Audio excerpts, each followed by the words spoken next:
പശ്ചിമേഷ്യൻ സംഘർഷം ഒരു മാസം പിന്നിടുമ്പോൾ ഇറാന് പിന്തുണ അറിയിച്ചുകൊണ്ട് ഹിസ്ബുള്ള രംഗത്ത് വന്നതോടുകൂടി തന്നെ യുദ്ധം മറ്റൊരു തലത്തിലേക്കാണ് ഇപ്പോൾ കടന്നിരിക്കുന്നത്. അതോടൊപ്പം തന്നെ ഇറാന് നേരെയുള്ള ആക്രമണത്തെ തങ്ങൾ ശക്തമായി തന്നെ എതിർക്കുമെന്നും തൊട്ടാൽ അടിച്ചൊതുക്കുമെന്ന മുന്നറിയിപ്പായിരുന്നു ഹിസ്ബുള്ള നൽകിയത്. ഇതോടുകൂടി തന്നെ ഇസ്രായേലിനും അമേരിക്കയ്ക്കും എതിരായ പോരാട്ടത്തിൽ തങ്ങളും പരിപൂർണ പിന്തുണ ഹിസ്ബുള്ളയ്ക്ക് വാഗ്ദാനം ചെയ്യുകയാണ് എന്നതാണ് ഇപ്പോൾ പുതിയ പരമോന്നത നേതാവായുള്ള അയത്തുള്ള മുജ്തബ ഖൊമേനി ഇപ്പോൾ അറിയിച്ചിരിക്കുന്നത്. കഴിഞ്ഞ ദിവസങ്ങളിൽ ഇസ്രായേലിന്റെ വിമാനത്താവളങ്ങൾക്ക് നേരെ ശക്തമായ ആക്രമണമായിരുന്നു ഇറാൻ അഴിച്ചുവിട്ടതും.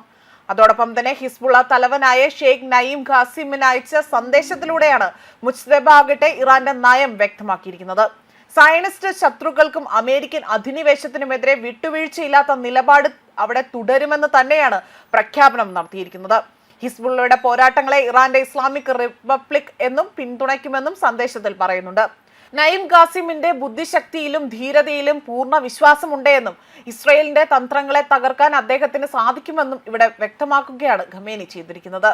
അതേപോലെ തന്നെ ഹസൻ നസ്രല്ല, ഖാസിം സുലൈമാനി തുടങ്ങിയ നേതാക്കളുടെ ആ ഒരു ത്യാഗങ്ങൾ പോരാട്ടത്തിന് കരുത്തേൽക്കുമെന്ന്, അതായത് കരുത്തു പകരുമെന്ന് തന്നെയാണ് ഇവിടെ സൂചിപ്പിച്ചിരിക്കുന്നത്.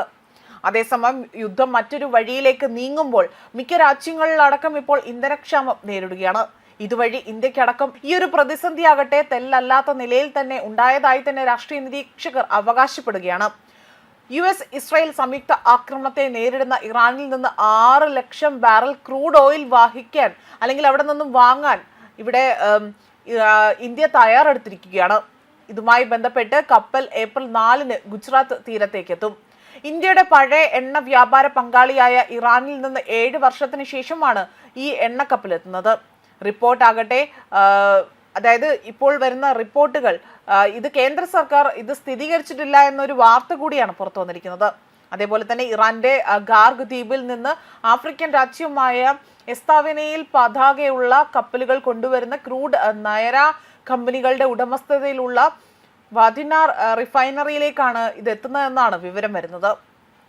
രാജ്യത്തെ എണ്ണ പ്രതിസന്ധിക്ക് പരിഹരിക്കാൻ അല്ലെങ്കിൽ പരിഹാരമാകുന്ന ഇടപാട് മറ്റു ചില നേട്ടങ്ങൾ ഉണ്ടാക്കുമെന്നും അന്താരാഷ്ട്ര വിലയെ അപേക്ഷിച്ചുകൊണ്ട് ബാരലിന് $3 മുതൽ $9 വരെ വില കുറവും ഈ ഒരു രൂപത്തിലേക്ക് എത്തുമെന്നാണ് പറയുന്നത്. ഉപരോധം കാരണം ഇറാന് ഡോളർ അതേപോലെ തന്നെ യൂറോ കറൻസിയിൽ ഇടപാട് സാധ്യമല്ല.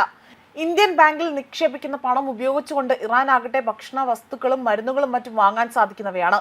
ഇറാൻ പണം സൈനിക ആവശ്യങ്ങൾക്ക് ഉപയോഗിക്കുന്നില്ല എന്ന് ഇന്ത്യക്ക് അവിടെ വാദിക്കാനാകും.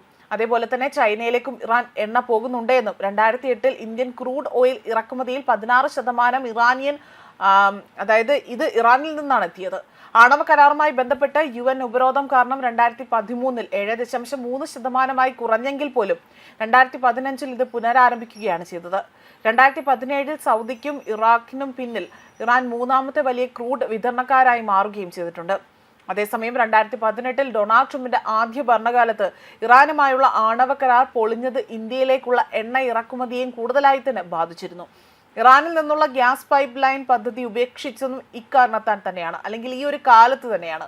2019 മെയ് മാസത്തോടു കൂടി തന്നെ ഇറാൻ എണ്ണയുടെ വരവ് നിലയ്ക്കുകയും ചെയ്തു.